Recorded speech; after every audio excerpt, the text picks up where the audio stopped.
Olá, bem-vindos ao Jornal Principal. A seguir, veja os destaques.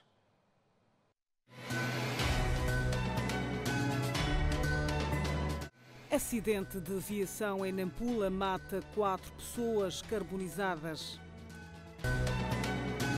Ataques em Manica fazem 2 mortos e 4 feridos graves. Governo desvia verba destinada a áreas sociais para o combate ao terrorismo em Cabo Delgado. Passamos a atualizar as notícias. 2 pessoas morreram e 4 ficaram feridas em consequência de um ataque ocorrido no posto administrativo de Domba, no distrito de Sussundenga, província de Manica. O ataque ocorreu por volta das 18 horas deste domingo no povoado de Máquina, no posto administrativo de Dombe, no distrito de Sussundenga, em Manica.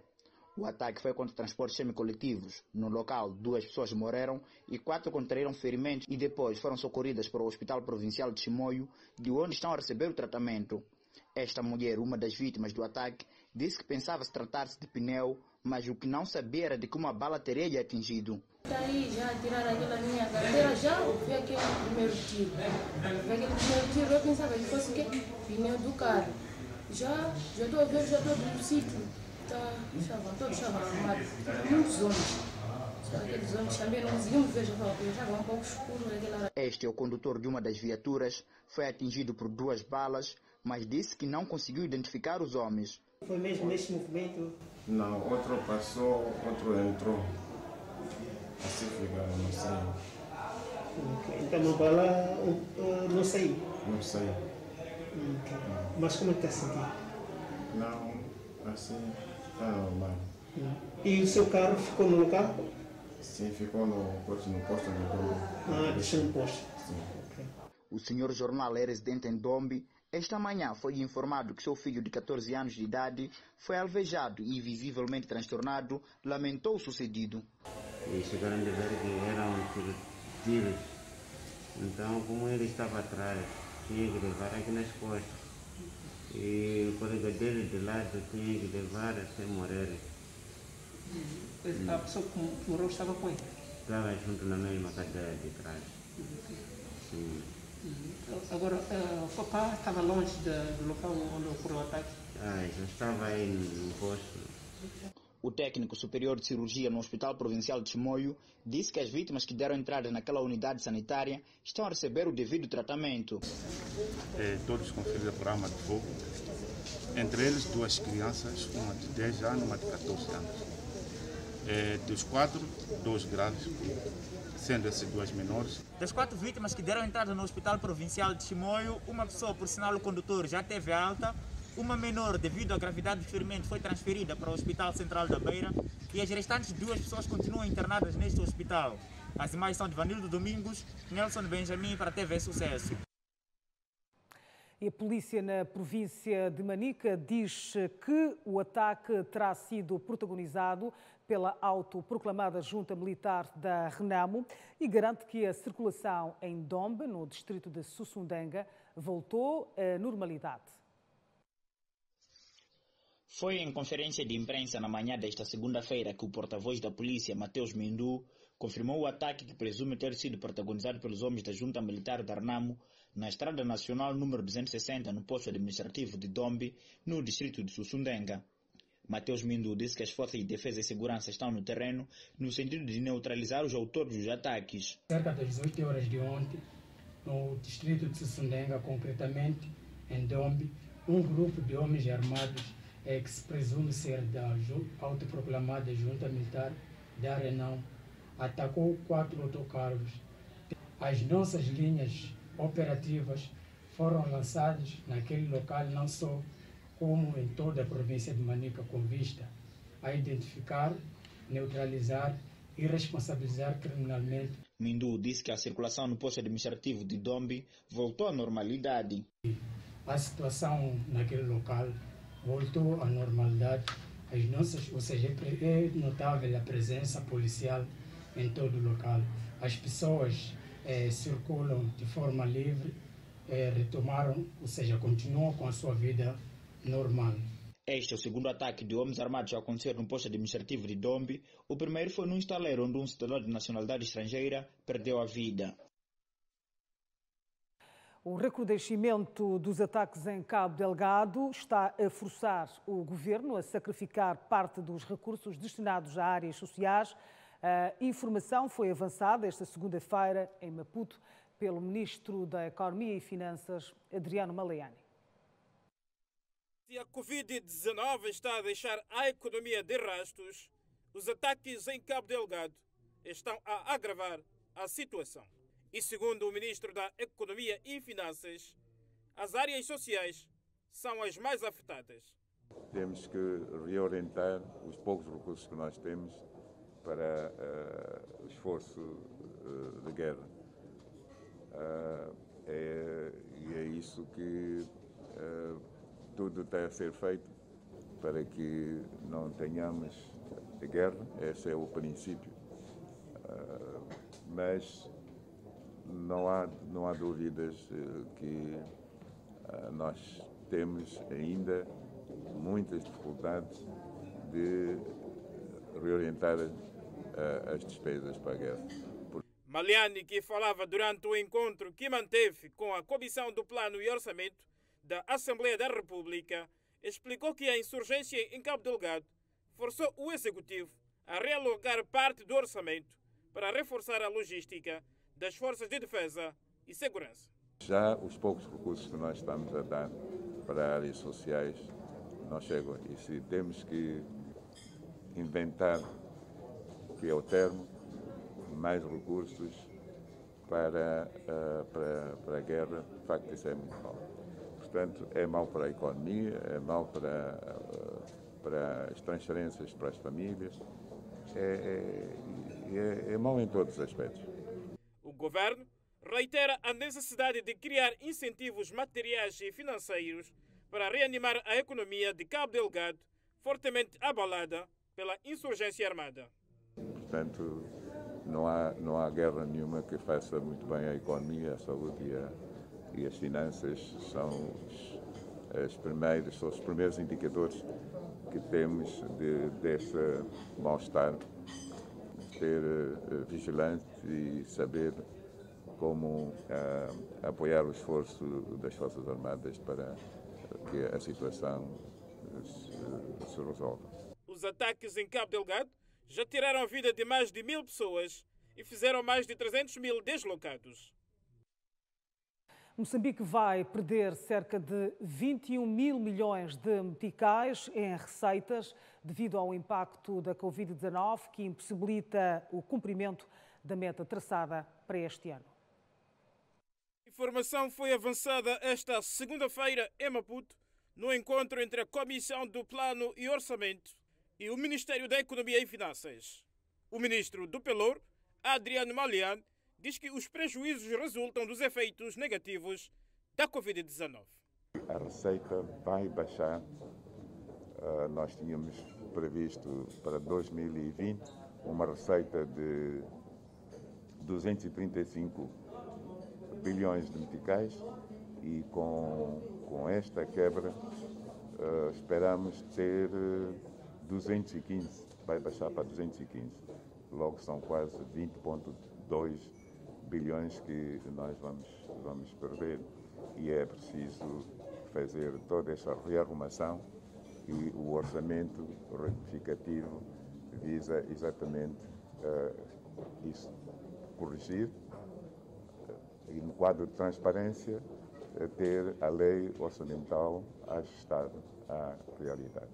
O governante sublinha que, além de afetar negativamente a coleta de receitas, também irá abalar o crescimento econômico, que será revisto em baixa em 1,2 pontos percentuais, passando assim de 2% para 0,8% para o presente ano. A Covid veio trazer também problemas muito sérios para a economia. Os setores que deixaram de produzir, e essa informação que foi prestada, nós começamos com um PIB de 4, depois baixamos para 2,5%, e as últimas projeções que nós fizemos,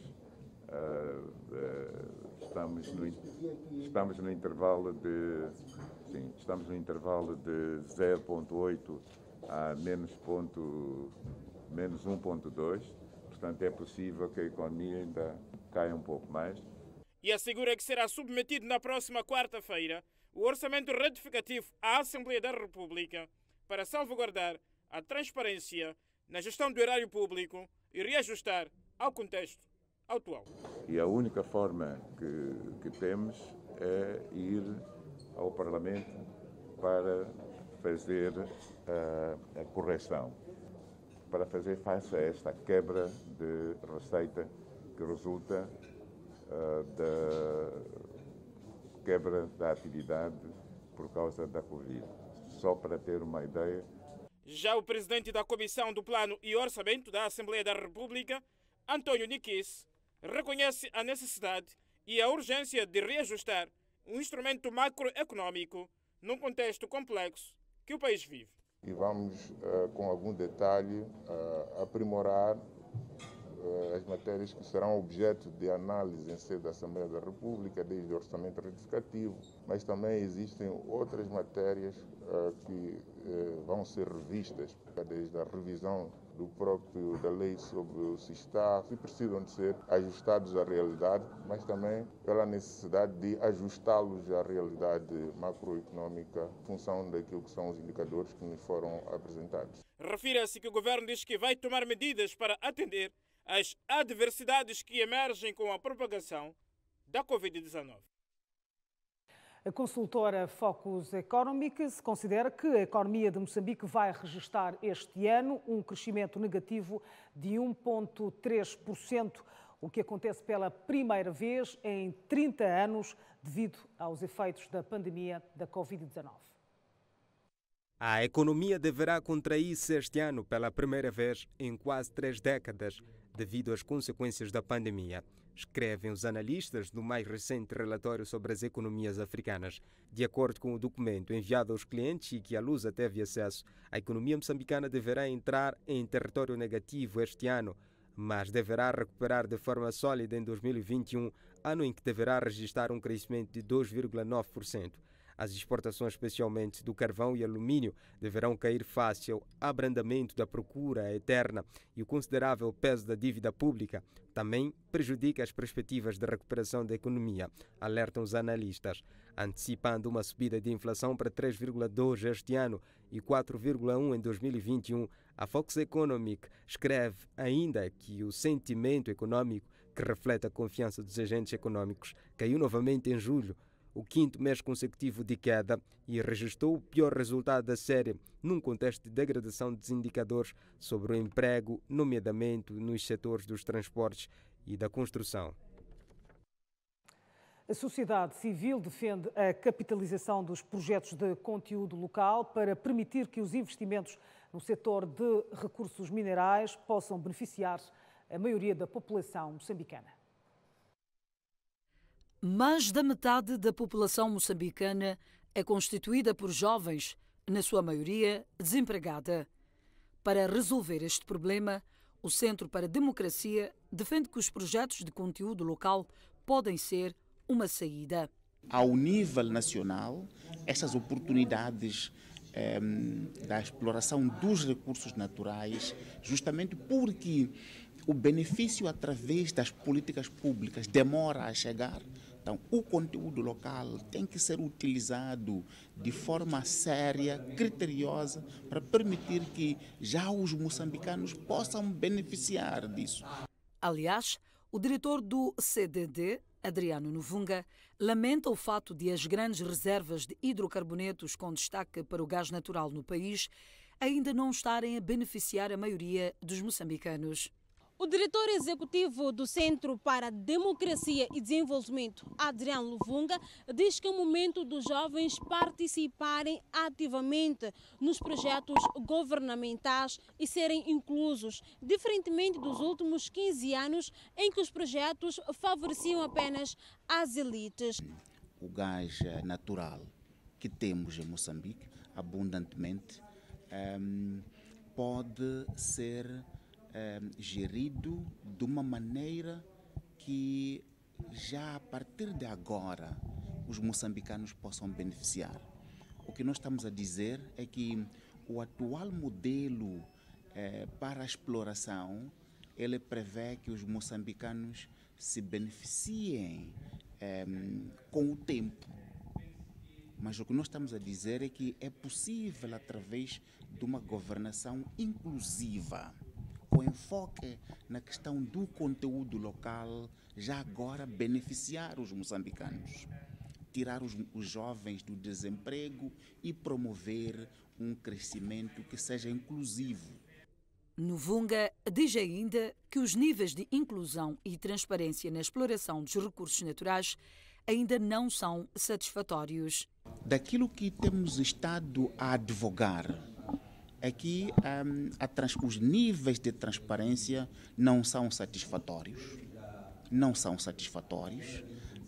E isso é importantíssimo, porque é a partir daí que todas as pessoas interessadas, mas particularmente os jovens empreendedores, de uma forma inclusiva, podem saber das oportunidades que existem e possam se organizar para participar. A experiência dos outros países, Angola, que é o país mais próximo por causa da língua portuguesa, é que essas oportunidades do conteúdo local foram utilizadas pelas pessoas que têm acesso ao poder. Refira-se que cerca da metade da população vive em extrema pobreza e com níveis consideráveis de insegurança alimentar e desnutrição, sendo as regiões centro e norte as mais afetadas. Moçambique projeta iniciar com a exportação de gás doméstico a partir de 2024. Foram considerados como projetos prioritários a produção de combustíveis líquidos, o que permitirá a substituição de combustíveis importados. A informação foi tornada pública esta segunda-feira pelo representante do Ministério dos Recursos Minerais e Energia, Pascoal Bacela, durante um debate sobre a indústria extrativa no país. O primeiro impacto disso é naturalmente a redução ou mesmo a substituição das importações. As importações significam a saída de divisas. Se nós reduzirmos as importações, estamos a reduzir a saída de divisas e estamos a maximizar recursos que são nossos, adicionando valor, e na adição do valor também há o emprego e há maior segurança na disponibilidade neste caso, de um bem que é o gás da cozinha, e também, como referi, há a possibilidade de poder alargar a rede de distribuição deste bem para as várias zonas do país. E estes são os impactos que pode esperar disso. Na sequência, Pascoal Bacela anunciou que a Lei de Elasticidade será revista e submetida à Assembleia da República com vista a dinamizar o setor. Aquilo que motivou este exercício é a necessidade de adequar a lei àquilo que é a realidade atual de hoje, em vários aspectos, com destaque para os procedimentos na contratação de projetos de investimentos na área de energia, a necessidade de conferir às energias renováveis uma visibilidade maior, partindo daquilo que é a necessidade de refletir o papel das energias renováveis na própria lei, que não era o caso na lei, não é o caso na lei atual. A lei, como lei, não determina as tarifas, apenas define os princípios que devem nortear a determinação das tarifas. E quanto à exploração dos recursos minerais nas zonas de conflito, especificamente na província de Cabo Delgado, Bacela refere que as atividades decorrem normalmente. No caso específico do setor de energia, devo dizer que o fornecimento de energia elétrica no norte do país e em Cabo Delgado continua dentro de normalidade.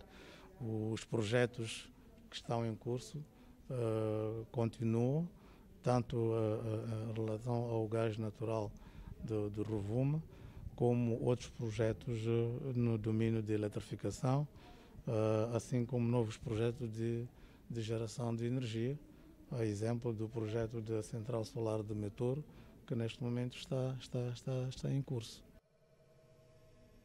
Não perca esta quarta-feira o jogo entre o Real Madrid e o Valladolid, a ser transmitido pela TV Sucesso às 21h30.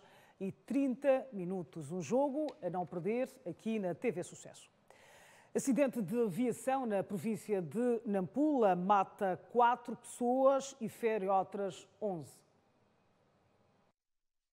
Foi prestada pela porta-voz do Hospital Central de Nampula, Dalva Cossa, que adiantou que durante o final de semana prolongado houve registro de mais 2 casos de acidente de aviação, sendo um na estrada Nampula-Namtil e um outro no troço Nampula-Meconta, que resultou em óbitos feridos, dentre ligeiros e graves. Destes acidentes de aviação, nós tivemos 4 óbitos em Chilo, carbonizados, não identificados, encontram-se na casa mortuária. Tivemos também 3 óbitos de Meconta, que também não estão identificados.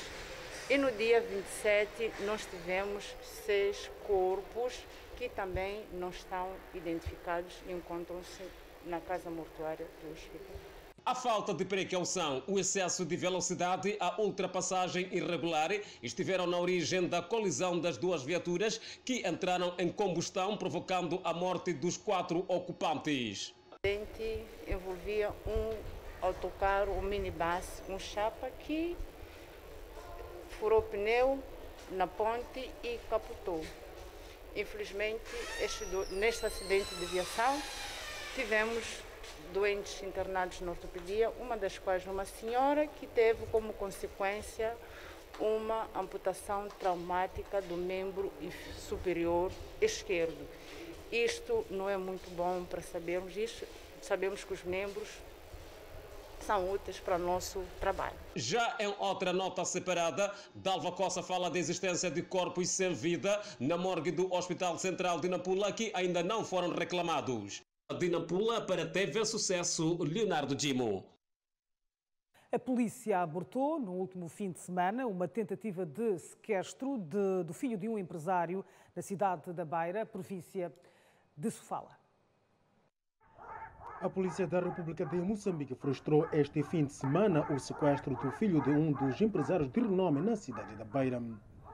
A tentativa frustrada ocorreu na via pública cerca das 19 horas no bairro da Ponte Gea, onde 4 indivíduos munidos de armas de fogo dispararam contra a vítima com intenção de matar. Teriam interpelado este indivíduo e efetuado vários disparos contra a viatura em que este indivíduo fazia-se transportar. Dos disparos efetuados, 3 atingiram este indivíduo, um na região craniana e 2 no membro inferior esquerdo. Sendo a ação protagonizada um crime, diligências estão em curso para a captura dos criminosos. A PRM, junto ao Serviço Nacional de Investigação Criminal, acionou todas as suas linhas operativas. Nesta altura, desdobramos em diligências com vista a identificar e responsabilizar os autores e ainda proceder à concomitante apreensão das armas que se encontram em sua posse. Enquanto isso, o cidadão baleado está hospitalizado e luta pela vida nos serviços de urgência e reanimação da maior unidade sanitária da região centro do país. Confirmo a entrada deste paciente no dia 26, conferida por arma de fogo, e a bala passou na zona temporal, tanto na cabeça, e ele chegou num estado mais ou menos crítico. Por esta razão, a equipa dos médicos, pelo Estado, tiveram que o pôr na reanimação. Neste momento está em segmento pelo neurocirurgião, tanto o estado de reservado. É reservado pelo fato do paciente ter que ainda passar por uma cirurgia para retirar a bala que está cravada na sua cabeça. Na cabeça há uma bala que entrou e por esta razão o neurocirurgião teve que levar ao bloco. Disse o chefe dos serviços de urgência e reanimação do Hospital Central da Beira, que está sob forte proteção policial, razão pela qual não tivemos acesso ao paciente. foi neutralizada uma quadrilha de assaltantes à mão armada que se dedicava a roubo de viaturas em residências no distrito de Inharime, na província de Inhambane. É mais um grupo de jovens supostos ladrões que é posto fora da circulação na província de Inhambane. Trata-se de uma quadrilha que, com recurso a uma pistola de fabrico brasileiro, aterrorizava as famílias e roubava viaturas, para além de vários bens domésticos. Aliás, na posse dos malfeitores, a corporação recuperou diversos bens e esta viatura da marca Isuzu é um carro que supostamente tinha sido subtraído a um idoso de 70 anos de idade na localidade de Xangola, no distrito de Inharime. Nós, quando levamos o carro, nós fomos diretamente em Guiúa, em casa do irmão deste homem que tinha arma. Então lá, eu não sei o que aconteceu, porque depois, quando chegamos lá, nós os dois ficamos em casa, os dois levaram o carro para onde foram estacionar. Para levar o carro, levaram o que mais? Levamos carro e perus. Qual era o objetivo do carro? Bem, eles falaram para mim que eles já foram mandados há muito tempo para levar o carro e já tinham pago. Quantos meticais? Não sei. Você ia ganhar quanto? Não me falaram de que eu ia ganhar quanto. Eu não tive aquela dúvida, porque eles me falaram de que, como o carro tinha problema, eles vinham levar logo do dia seguinte. Então, essa coisa que não me duvidou, porque era ele com amigos deles.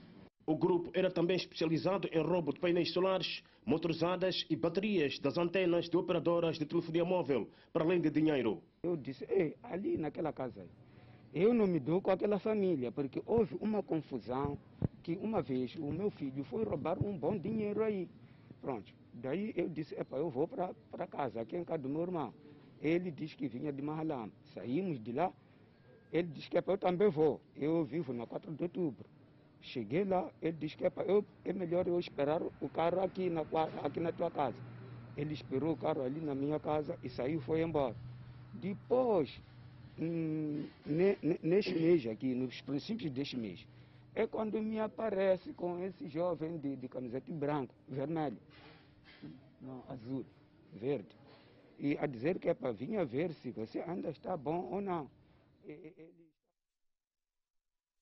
O Parque Nacional de Zinave, na província de Inhambane, está a ser invadido por caçadores furtivos que, por causa da fome, abatem animais de pequena espécie que servem de atração para turistas.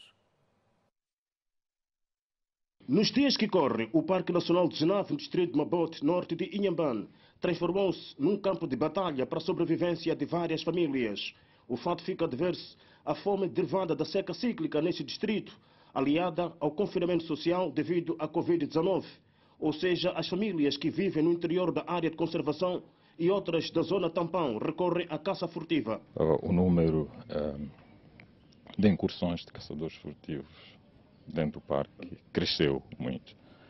E a caça relacionada com a captura de pequenas espécies, como cabritos do mato, impalas, xangos e outros.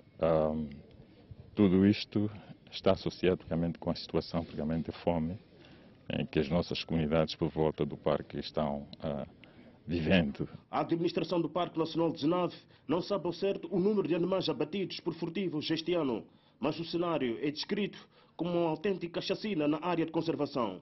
O governo provincial está apreensivo e desafia os fiscais do parque para serem mais atuantes.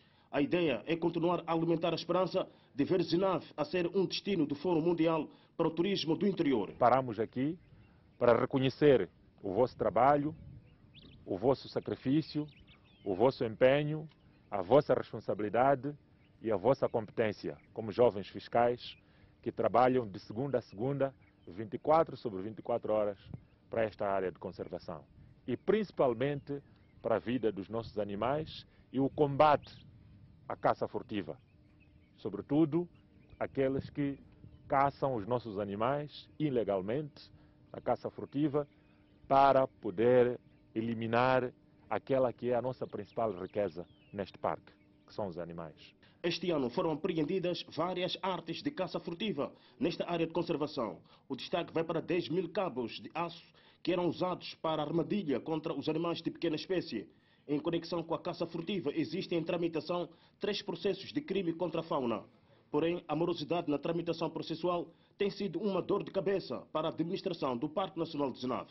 A demora deve-se a vários fatores. Como sabem, para que nós possamos levar alguém ao tribunal, é necessário reunir um conjunto de elementos de prova para que, em sede de julgamento, seja produzida essa prova e que se faça justiça. Mas nos últimos anos temos vindo a fazer um esforço no sentido de ser mais céleres na arbitração dos processos. E isso conta muito também com o trabalho que temos que fazer com os fiscais. Melhorar a qualidade dos autos de notícia, melhorar a qualidade dos autos de denúncia, isto tudo para que a formação do corpo de delito seja facilitada. Com mais de 50 fiscais, o Parque Nacional de Zenave tem assistido nos últimos dias o aumento da exploração ilegal da madeira, comprometendo a conservação da biodiversidade florestal. A área de conservação acolheu no último domingo as cerimônias provinciais do Dia Internacional do Turismo na província de Inhambane. Mesmo com alertas de prevenção do novo coronavírus, a praia de Zalala registrou enchentes no último fim de semana prolongado. Esta situação poderá aumentar casos de Covid-19 na cidade de Quelimane. Desde a reabertura das praias, tem-se registrado no país maior número de banhistas que frequentam estes locais sem a observância das medidas de prevenção da pandemia da Covid-19. Entretanto, os líderes comunitários da Zambésia dizem ser preocupante o aumento de banhistas durante os fins de semana e clamam pela constante vigilância das autoridades policiais. Aqui nós, como líderes comunitários, juntamente com o nosso comando policial, faz-se aquilo que é o trabalho na área em que as pessoas distanciassem-se e tomassem aquelas que são as normas que o nosso presidente falou, que cada um pelo menos tem de ficar aos seus 1,5 metros do seu distanciamento para poderem fazerem a sua convivência na área da praia. Nós temos feito um trabalho a dobrar, temos tido encontro com o nosso comando local, de modo a que se envolvamos todos na sensibilidade da população, de modo a que ponham máscaras e se observe o distanciamento 1,5 metro. Já alguns banhistas entrevistados pela nossa equipa de reportagem reconhecem estar a colocar a sua vida em risco devido à superlotação das praias, mas garantem estar a cumprir com as recomendações dadas pelas unidades sanitárias por forma a conter a rápida propagação do novo coronavírus. Aqui com a família estou a cumprir com todas as medidas até aqui decretadas. Eu também sei as medidas e por isso estou a fazer tudo por tudo para que possa realmente cumprir com aquilo que foi decretado. Diante da pandemia do Covid-19, todos aqui conhecemos as medidas e faço o meu melhor para poder cumprir com todas as medidas até aqui. Cheguei aqui por um momento de lazer. Estou com amigos, estou a ver o lazer, está tudo controlado. Em questão do distanciamento social, como nós dissemos, está a acontecer de uma forma muito boa, porque eu vejo uma diferença de pessoas que não se conhecem, não é? Elas reúnem um distanciamento. O que se encontra é que as pessoas que vieram entre família, você verifica a falta desse distanciamento. Ademais, estes pedem às autoridades policiais para aumentar a vigilância no controle da observância das medidas de prevenção da Covid-19. Só para lembrar que a TV Sucesso vai transmitir esta quarta-feira, em direto, quando forem 21h30, o jogo entre o Real Madrid e o Valladolid. Um jogo a não perder. Obrigada pela audiência, tenham uma noite agradável. Voltamos a ver amanhã às 19h50. Boa noite, boa semana.